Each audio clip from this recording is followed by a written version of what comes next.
Today we are going to take a look at this HP Envy 13 2020 with i7 and NVIDIA MX 350 and 16GB of RAM. It comes with 13-inch Full HD touchscreen capable LCD panel, which is really nice to use on a daily basis. It reproduces colors really nicely and there is no problems that I saw in video or photo editing. Included 65 watts charger is decent, but Type-C charging would be a much better option for this small 13-inch laptop. Dedicated physical webcam kill switch is a really nice feature and it's easy to turn it on and off with a trigger of a switch on your keyboard. We also have a fingerprint scanner since there is no Windows Hello Face ID recognition option with this HP laptop.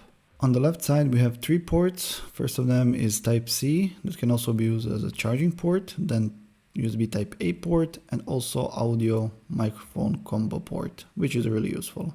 On the right side we only have micro SD slot, unfortunately, Type A port and also power charging port. On the back side there is only Envy writings and also HP could game up their quality control maybe.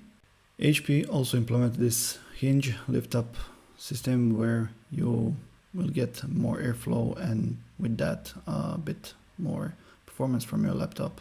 Bottom panel is built of aluminum and have really nice and decent airflow vents that will keep your system cool. Backplate is also made of aluminum and with that new HP logo it looks really nice. Unfortunately, one hand opening is impossible due to 2 stiff hinges. If you are looking for a laptop to do that, this one is not for you. In this new 2020 redesign, HP gave us a smaller bezels and with that, overall smaller footprint of this Ultrabook. Overall keyboard is really nice to use, nothing too much to complain about. It's not like MacBook Pro, but it's really decent. There are only 2 keyboard backlight levels, so you can decide for yourself is this something that will work for you or not.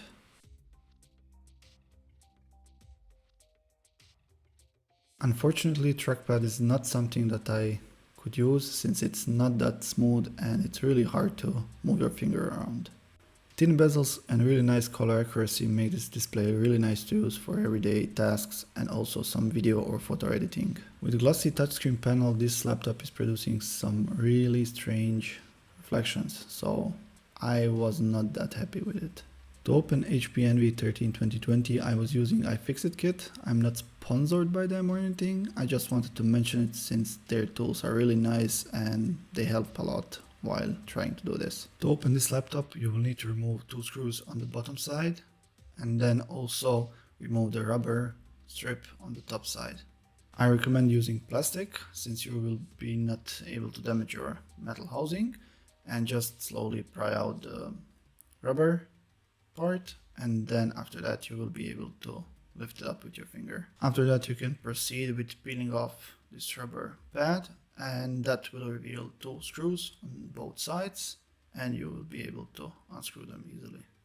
You will also need to pull up in the middle of the back plate since there are latches and HP did not make this easy to open, so be really careful and just do it slowly. After that you can just pull up the back plate and then you will reveal the inside of this laptop.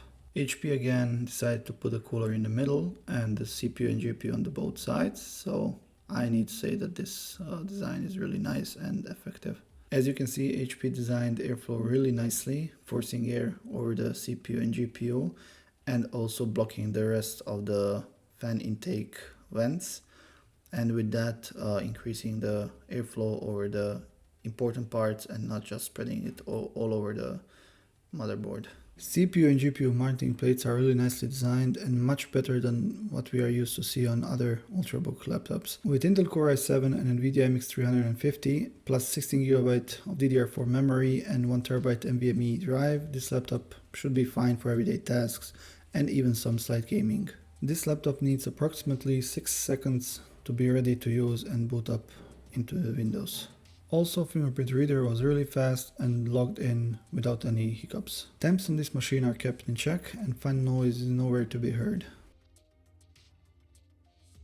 After this Cinebench run, CPU did get hot, but thanks to HP's cooling solution and airflow, recovery time was really quick and in no time temps or under 50 degrees. I also did a Geekbench 5 test, CPU and GPU, so take a look. So those are the scores that I get for the CPU. They're not that great, nor they are bad, but they're just fine for this form factor and this laptop. This is the NVIDIA MX350 OpenCL score in this laptop. It's not great, but in comparison to Intel iGPUs, it's much better. Unfortunately, this laptop have only 15 watts CPU and 10 watts GPU. In comparison with Lenovo Yoga Slim 7, which have 25 watts CPU and 20 watts GPU, this is not that great, and for slight gaming and everyday tasks, that might be a better choice for us. Since undervolting is locked with 10 Gen Intel CPUs, I tried playing a bit with P1 and P2 power limits. Unfortunately, they did not hold up, and all this process with XTU was basically useless, and there is no way to control your CPU as you would like to do with your normal laptop. As a gaming test, I started PUBG Lite with low to medium to high settings. It depends on how you look at it. Game is playing really decently, and all in all, really nice experience. Frame rate is really decent, well above 60 FPS. And as you can see here, while flying, there is no frame drops below 60, so that's really nice. Also, I think the main problem here is HP's BIOS settings for power limits and temp limits, since we are constantly hitting this temperature limit, which makes no sense. We are constantly around 60 degrees, and this CPU and GPU, they can both take well above 60 degrees. Having in mind that we have 10 and 15 watts chips in this laptop, it's really a shame because this cooling system and airflow could take 25 to 20 watt chips. Unfortunately, HP decided to go with 15 and 10. Again, game's playing really nicely with some frame drops now and then, as you will see in next video.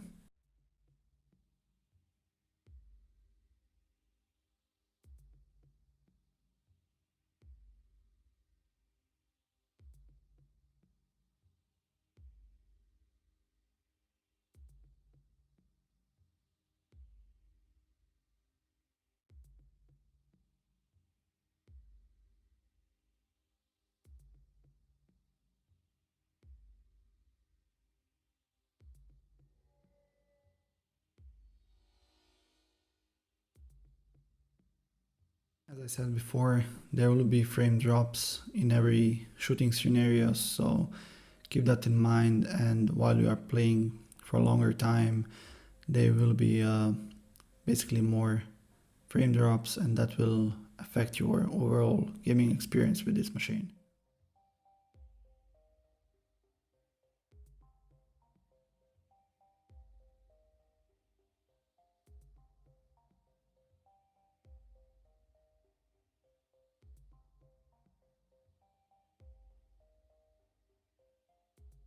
At this point, my cat decided it was enough, so we are going to end it here and call it a day for gaming on HP Envy 13 2020. In the end, this is a decent Ultrabook with touchscreen that no one actually needs, with trackpad that's not that great, with internal components that should be much better than this.